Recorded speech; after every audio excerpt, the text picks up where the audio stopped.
મિત્રો, આજે આપણે વાત કરીશું મહાકાળી માના સંપૂર્ણ ઇતિહાસની।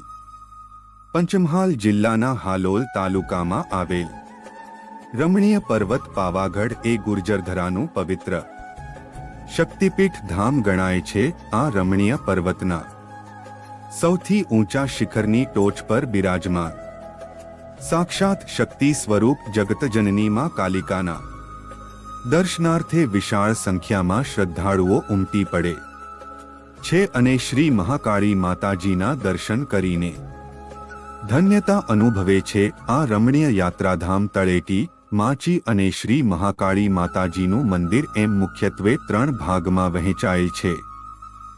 આ પર્વતની ટોચ પર બિરાજમાન આદ્યશક્તિ શ્રી કાલિક માતાજીનું મંદિર એ સૌથી ઊંચાલનો ભાગરળિયામણો અને વિશાળ મેદાની વિસ્તારમાં પથરાયેલ છે। અહીં સ્થિત હાશિયું અને દૂધિયું તળાવ તેમજ પ્રાચીન લકુલિશનું મંદિર ભાવિકોમાં વિશેષ ધાર્મિક મહત્વ ધરાવે છે। અહીંના મેદાની વિસ્તારમાં વેરાયેલ પ્રાકૃતિક સૌંદર્ય અનેક સહેલાણીઓ મન ભરીને માણે છે।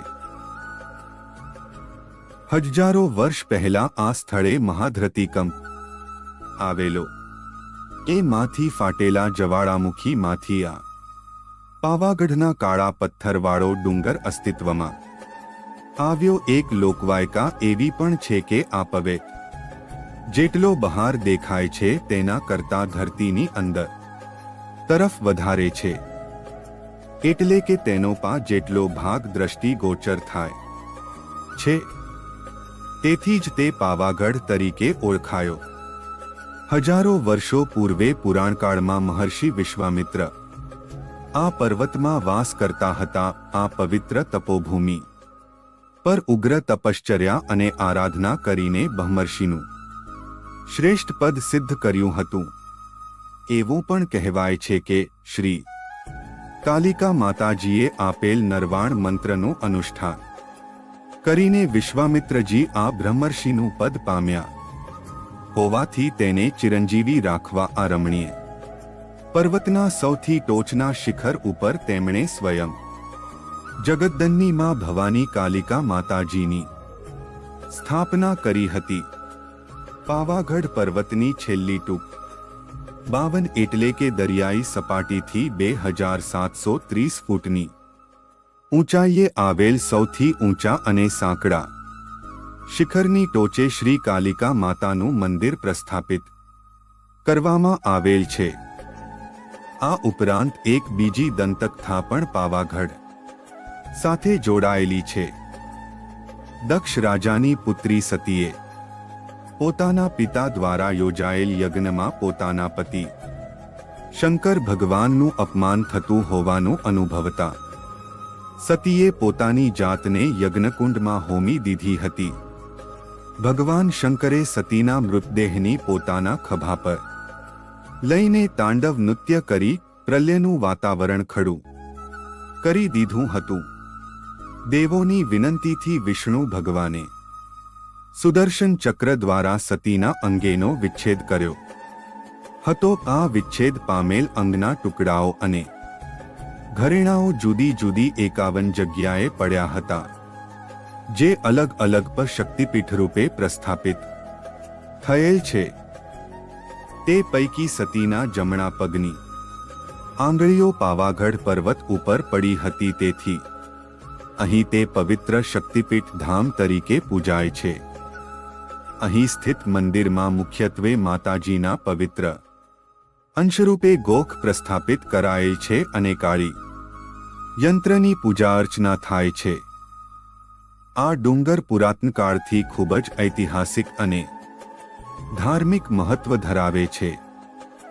રાજ્યની બીજી પણ મહાશ્કિત પીઠ અંબાજી, બહુચરાજી અને પાવાગઢમાં પાવાગઢના માના મંદિરનું સ્થાન અનન્ય છે।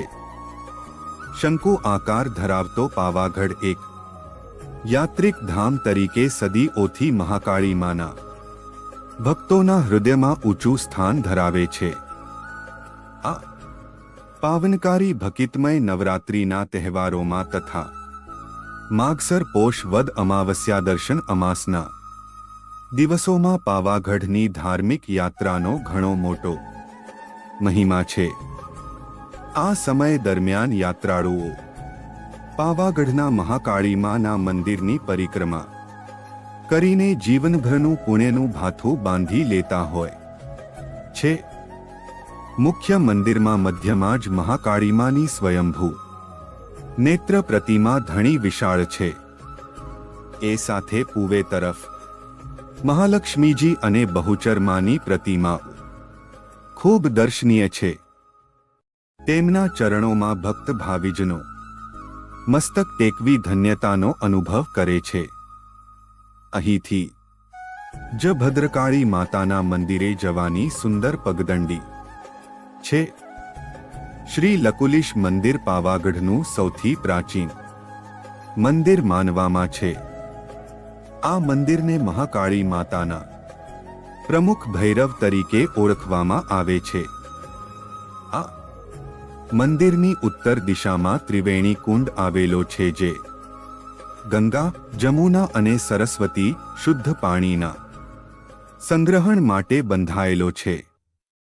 આ સિવાય તળેટીથી માચી સુધી અને માચીથી મૌલિયાટુક સુધીના પર્વતીય વિસ્તારમાં પ્રાચીન કાળની ભવ્ય જાહોજલાલીની પ્રતીતિ કરાવતા કિલ્લેબંધ, કમાનાકારે દરવાજા, ટંકશાળા, ખંડેર, મહેલાતો અને વિશાળ ગિરિદુર્ગ ભગ્નાવશેષ રૂપે પથરાયેલા પડ્યા છે.